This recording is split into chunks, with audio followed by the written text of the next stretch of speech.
get together and start here. Day 2 and the start of IDEO's unique brand of brainstorming. They call it a deep dive, a sort of total immersion in the problem at hand. IDEO's mantra for innovation is written everywhere.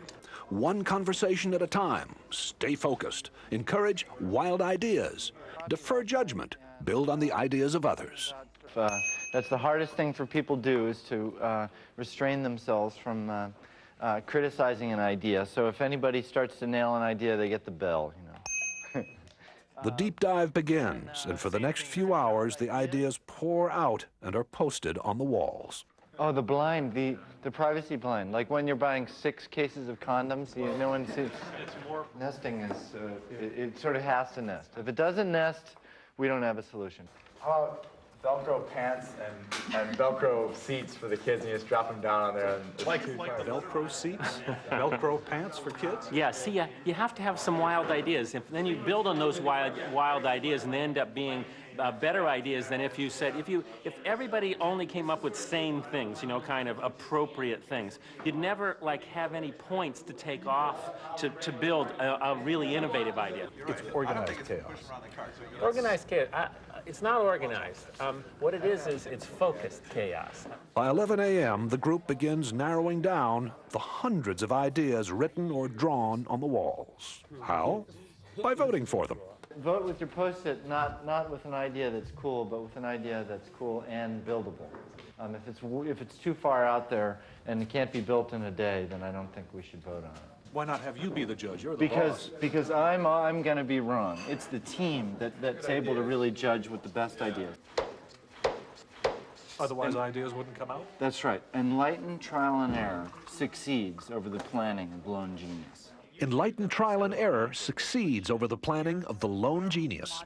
If anything sums up IDEO's approach, that is it. That and the focused chaos that seems to go with it. I take a point of view, I call it the sport utility vehicle cart. It is noon. Worried that the team is drifting, what can only be called a group of self-appointed adults under Dave Kelly holds an informal side session. We don't want to tell them what to build, or else we take away the benefit of the whole thing, right? What needs should they optimize their solution to? Yes. The purpose is to refocus the deep dive. Maybe we arbitrarily say we could do 5 teams. 4 or 5 teams. 4 or 5 teams, and we give each team a need area. Hey, can we grab everybody over to the wall here? There has to be a command decision. It becomes very autocratic for a very short period of time in defining what things people are going to work on. Like it or not, the team is told it will split into groups to build mock-ups, covering 4 areas of concern that have been identified. Shopping, safety, checkout, and finding what you're looking for. I noticed that toward the end of the process, the adults took over. Yeah, that's because we have no choice but to stop that cycle. I mean, there's, if you don't work under time constraints, you could never get anything done because it's a messy process and go on forever. While the team starts building prototypes, Dave Kelly takes me on a tour of the rest of IDEO. What's happening in here is that's a client meeting. That's a first client meeting. That's the first time we met with the client. So we haven't trained them yet.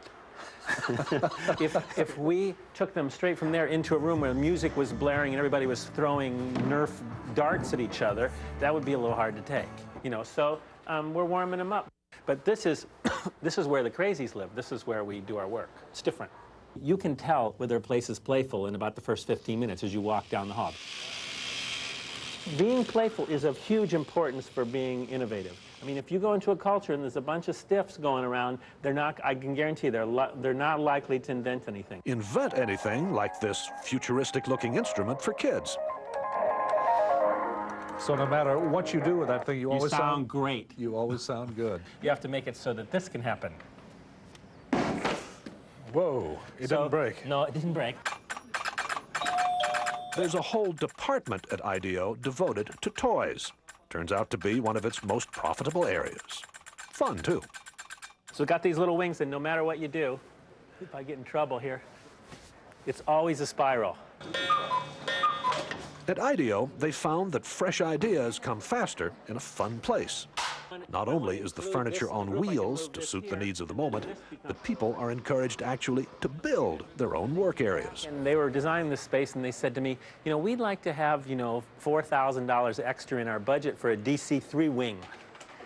And I said, DC-3, you have to have that? And they said, yeah, they have to have it. So That's a DC-3 wing. Piece of a DC-3 wing, yeah. And that's just decor. That's decor. That's ambiance. You know, that says we're weird, and we're proud of it. Umbrellas on the ceiling to shade computer screens from direct sunlight.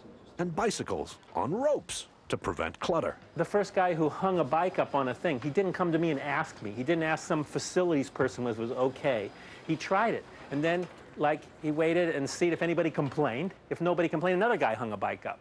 And pretty soon, everybody's got their bikes up and nobody's complained, right? So it's that whole thing of trying stuff and ask forgiveness, you know, instead of asking permission, is the way people come up with new ideas. IDEO has such a reputation for innovation that client companies are increasingly asking Dave, not just for new products, but also to remake their corporate cultures. You may be looking at the workplace of the future here. It's one thing to be able to do a product once in a while, but if you can build a culture and a process where you routinely come up with great ideas, that's what the companies really want. Okay, Peter, we're done. Back at the shop, it is 6 o'clock, and the 4 mock-ups are ready for showing. Baskets also can be, if you think you will have more volume, baskets can be put in. A modular shopping cart you pile hand baskets onto. A high-tech cart that gets you through the traffic jam at checkout. That you could mount a scanner on the shopping cart so that you, as the customer, as you pull it off the shelf, would scan each item. One that's built around child safety, and another that lets shoppers talk to the supermarket staff remotely. Yeah, where can I find a yogurt? But the adults, again, decide more work needs to be done before the mock-ups can be combined into one last prototype. Why don't we have all the carts come up here for a second? I think you take a piece of each one of these ideas and kind of back it off a little bit and then put it in the, design. The design is still not there. But there's another motto at IDEO: fail often in order to succeed sooner. And some of the team will be up half the night trying to put together a design that finally does work. So